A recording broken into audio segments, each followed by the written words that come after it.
உங்களை அன்புடன் வரவேற்பது உங்கள் டிஎஸ்எஸ் ஸ்டுடியோஸ். ஃப்ரெண்ட்ஸ் எல்லாம் பிரமாதமாக இருப்பீங்கன்னு நினைக்கிறேன். நேற்று தர்ம மகாராஜாவை பார்த்ததுனாலே ஒன்றுமே தெரில, அந்த தான தர்மம் இன்றைக்கி தொடருது. தனக்கு மிஞ்சித்தான் தானமும் தர்மமும் அப்படிம்பாங்க. அப்போ என்ன அர்த்தம்னா, நம்மக்கிட்ட நிறைய பொருள் இருக்குது, ஆனாலும் நமக்கு தேவையானதை வைத்து கொண்டு மீதி அதிகமாக இருப்பதை மட்டும்தான் தான தர்மம் செய்ய வேண்டும் அப்படிங்கிற மாதிரி நிலச்சிருச்சு நம்மளிடையே. அது அப்படி இல்லை அப்படிங்கிறது ஒரு சொற்பொழிவில் கேட்டு தெரிஞ்சுக்கிட்டேன்.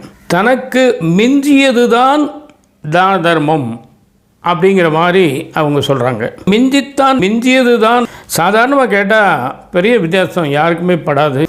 நமக்கு போதும் அப்படிங்கிற எக்ஸஸாக இருக்கிறது தான் தானமாக கொடுக்கணுங்கிறது அல்ல. தனக்கு மிஞ்சியது தான் தான தர்மம் அப்படின்னா என்ன அர்த்தம் தெரியுங்களா?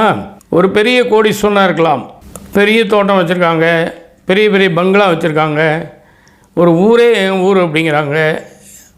அதெல்லாம் இருந்தாலும் நம்ம காலத்துக்கு பிறகு நம்ம கூட வருமா? அதான் கேள்வி. எதுவுமே வராது. காதற்ற ஊசியும் வாராதுகான் கடை வழிக்கே அப்படின்னு நம்ம ஏற்கனவே கேள்விப்பட்டிருக்கோம். காதற்ற ஊசியை கூட நம்ம கொண்டு போக முடியாதுயா, ஏன் இப்படி பறக்கிறீங்கன்னு அர்த்தம் அதுக்கு. இந்த வாழும் காலத்திலே உங்களுடைய வசதியான இந்த சொகுசான வாழும் அந்த வாழ்க்கையிலே நீங்கள் என்னெல்லாம் பண்ணுறீங்கிறது தான் கணக்கு. ஒரு நல்ல சாப்பாடு சாப்பிட்றீங்களா, அந்த நேரத்துக்கு உங்கள் நாக்குக்கு ருசி, மனதுக்கு திருப்தி.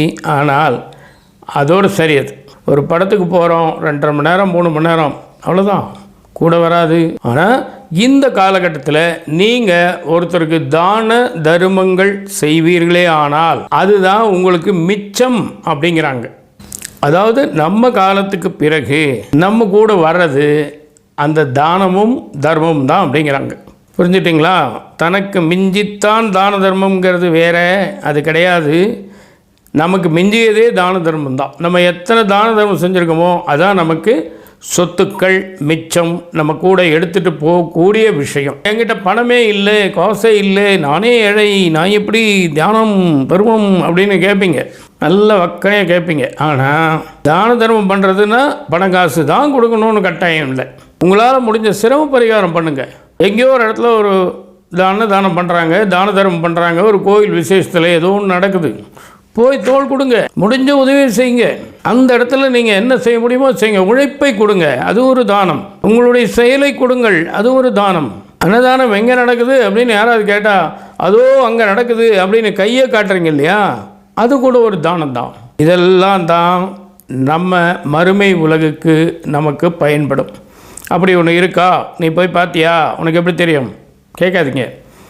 அட்லீஸ்ட் அந்த மாதிரி மறுமை உலகம் இருப்பதாக கற்பனை செய்து அதில் நாம் நல்ல விதமாக வாழ வேண்டும் என்ற சுயநலத்துக்காகவாது, ஒரு பேராசைக்காகவாவது அது இருக்கா இல்லையான்னு ஆராய்ச்சி பண்ணாமல், ஒருவேளை அப்படி இருந்தால் அதில் நம்ம நல்லா இருக்கணும் இல்லையாங்கிற ஒரு சின்ன அல்ப சந்தோஷத்துக்காக, உங்கள் சுயநலத்துக்காகவாவது நீங்கள் தான தர்மம் பண்ணுங்கள், உடல் பிரயாசம் பண்ணுங்கள், பலருக்கும் உதவி செய்யுங்க, யாருக்கும் வேண்டாதவனாக இருக்காதீங்க, ஒரு நல்ல மனசை கொடுத்து நல்ல மனசை வாங்குங்க.